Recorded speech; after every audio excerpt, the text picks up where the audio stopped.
Mga narinig natin kahapon at sa mga nauna pa mga pagdinig regarding po dito sa flood control projects, lalo na doon sa revelations ng mga diskaya. Yan. And then kayo na nadadawit yung ilan yung mga kasamaan dyan sa House of Representatives. Even si Speaker isinama po, although may Oo, statement eh. naman ng Speaker na Naglabas binabanggit niya na never siya na-involved sa ganyan at wala siyang binigyan ng go signal para gawin yan. Tama. Pero just the same, paano ngayon ang magiging treatment ninyo sa investigasyon ninyo na gayong kayo Yun na nga din eh. na mga kasamahan ninyo yung nadadawit po? Correct. Baka sabihin ng publiko ay self-serving naman. Oo. Well, yeah, it's unfortunate na na nadamay yung ilan sa amin dito sa Kongreso. Kaya lang sa ngayon may hearing din kami mamaya sa TRICOM.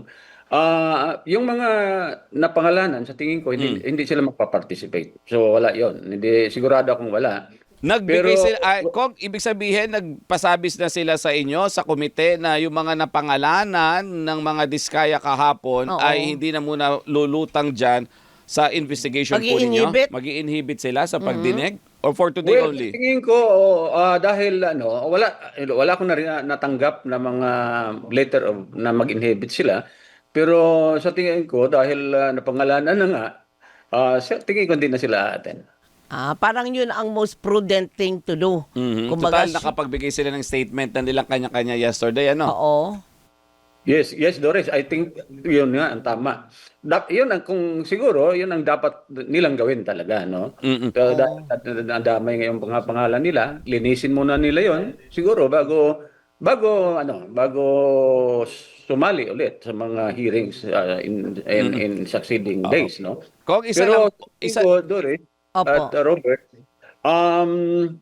it's a word of Diskaya versus theirs. Siyempre, dinideny din nila yon. Oo. I-deny din nila or na-deny na nga nila. Ang iba nga, nagsalita na doon sa mga, nagpalabas na ng mga press releases. So sa tingin ko, titingnan muna natin kung gaano talaga, kung totoo bang participation as alleged by the Diskayas. Kung isang tanong pa, sa Senate hearing kahapon, yaman din lamang partner ng galing si Kong sa DPWH Yan, mismo. tama. Di ba, alam niya yung naging sistema dyan, alam niya yung Correct. kalakaran dyan. How true na or may narinig ba kayo before or ngayon na dahil nandyan na kayo sa kamera, may nagsusumbong sa inyo ng mga taga DPWH na tumatanggap talaga yung mga district engineers at hundreds of millions ang pinag-uusapan natin dito. Nakabox nga daw po ng noodles kong SOP nga daw po yan, Kong. 25%. Wow. Well, sa tingin ko, mayroon talaga, no? Mayroon din. Pero hindi lahat.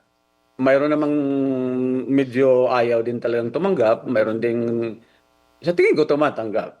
So, pero hundreds of millions, wala siguro akong nakitang contractor nang magbigay ng ganon. Unless yung mga proyekto o kontrata na ginagawa nila, mga ghost project nga. Dahil kung ghost project, wala kang kapital na i-infuse, wala kang ginamit na kapital, so malaki yung kita mo siguro.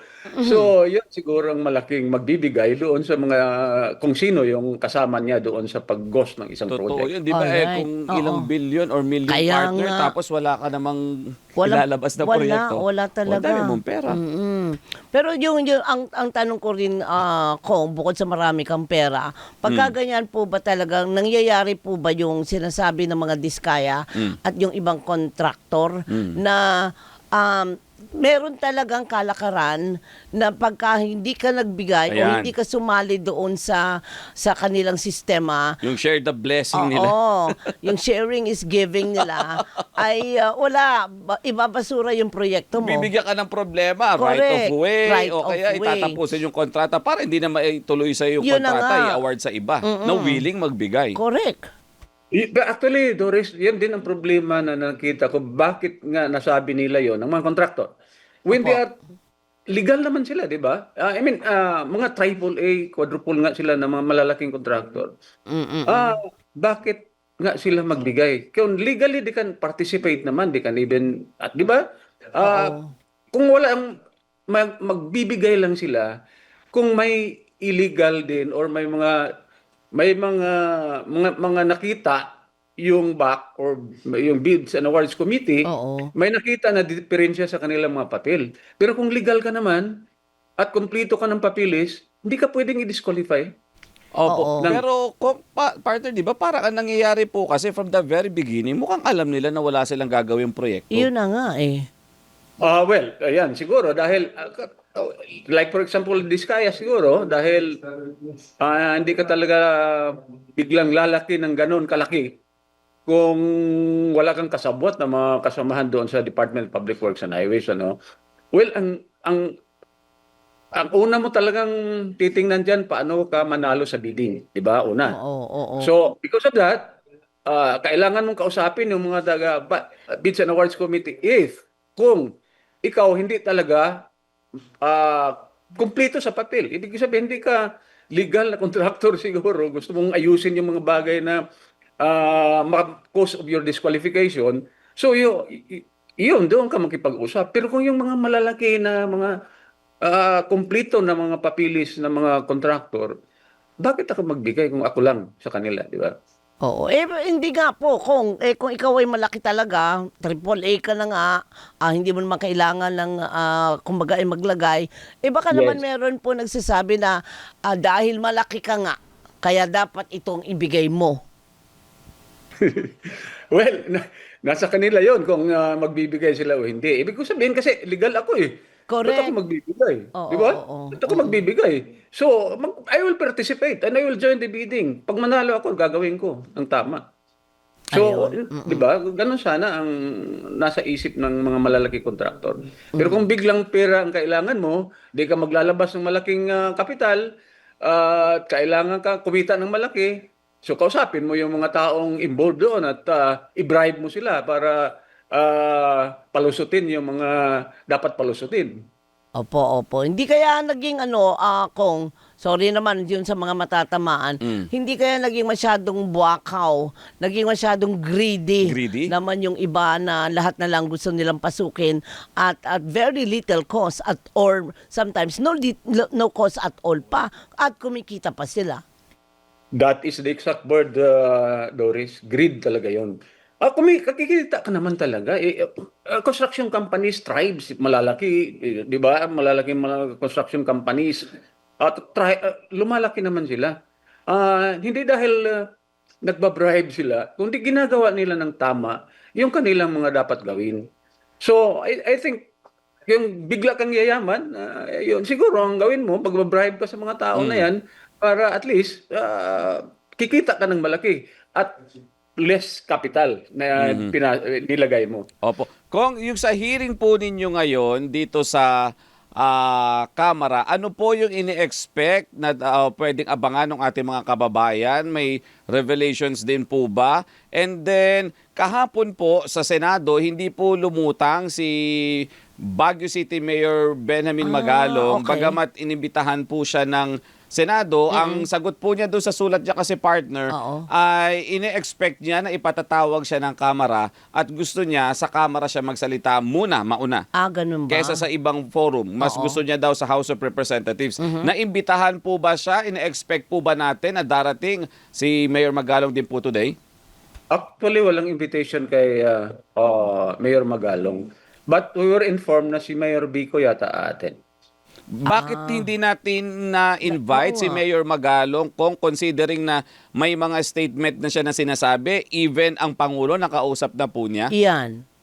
I think in the next hearing baka maimbita na siya. Nakalatag. So, Hearing kumbaga, may mga list of guests muna kayo. So, for today, wala po siya. Sa mga susunod na pagdinig pa natin inaasahan. Yes, because the purpose of our hearing talaga ngayon, Doris at Robert, Opo. doon talaga sa nakasentro sa mga ghost project at saka substandard project na Correct. pinuntahan ng ating Pangulo. Ayun, nakita mismo.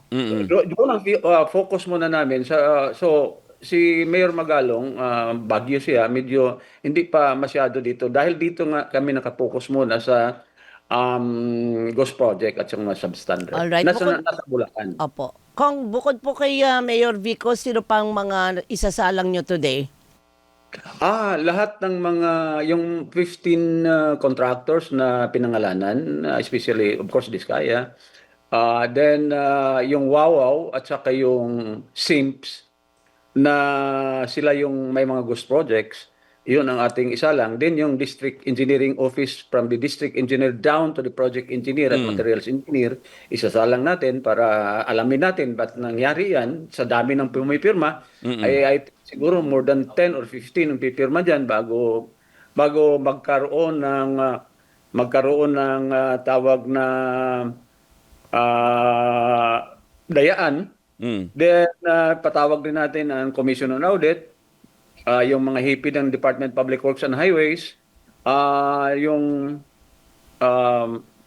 Bureau of Customs, kasama rin, Bureau of Internal Revenue. Marami ho sila. Yung Kaya, pong, ang binabanggit nyo pong district engineers, ito po rin yung mga na-invite sa Sa Senado. Ito pong sa dating mga na-assign sa Bulacan. yes, Robert, dahil ito yung mga major players. Sila yung mga involved doon. Sila sa, Engineer Henry Alcantara, Yan. sila Assistant District Engineer Bryce Hernandez. Ano po? Yes, yung Opo, mga yan. although At saka- kasi partner si Bryce, 'di ba, ay na-contempt, nakakulong kahapon Nakadete yan na eh. eh, oo. Oo, pinakulong yan ng Senado. Although sabi po kasi ni Senate President Vicente Soto III ay pinapayagan naman niya na dumalo sa pagdinig. Usually ganyan naman talaga sila. Kapag Pwede. naka-contempt naman sa lower house at kailangan ng upper house, susulat lang naman, ipapahiram, dadalhin, and then Dadalhin, ibabalik. oo. Just the same ganun. Yesterday, Robert, at Opo. mayroon kaming padalang sulat sa Senate na imbitahan muna namin si La Bryce, yung na-contempt. Apo. At- Pero sige, go. Kung no show po, anong gagawin ninyo? I think nakasumpena siya. So kailangan na siyang umatayin, otherwise mahuli na siya sa sunod. O yun, akala ko invite pa lang, sampina na pala ito. Sumpena, oh. Pati mga contractors natin, yung mga diskaya din, Kong. Yes, sumpena rin ang kaya ang information namin mag-aaten naman sila Diskaya. Yung diskaya po, yung mag-asawa po, si Sarah and Pacifico. Yes, yung dalawa. Mga Okay. kasama. O, sige. Bigyan na natin ng time si Kong para makapag-prepare sa Anong kanilang oras po ba hearing. ang hearing? 10 o'clock po 9 o'clock ang hearing, yes. Ay, 9 o'clock. Pa-start na pa. Oh, sorry naman, sir. Sige, mag-prepare na kayo. Oo. Una sa balita, una sa public service. Subscribe na sa DZMM Teleradyo YouTube channel. Kapamilya,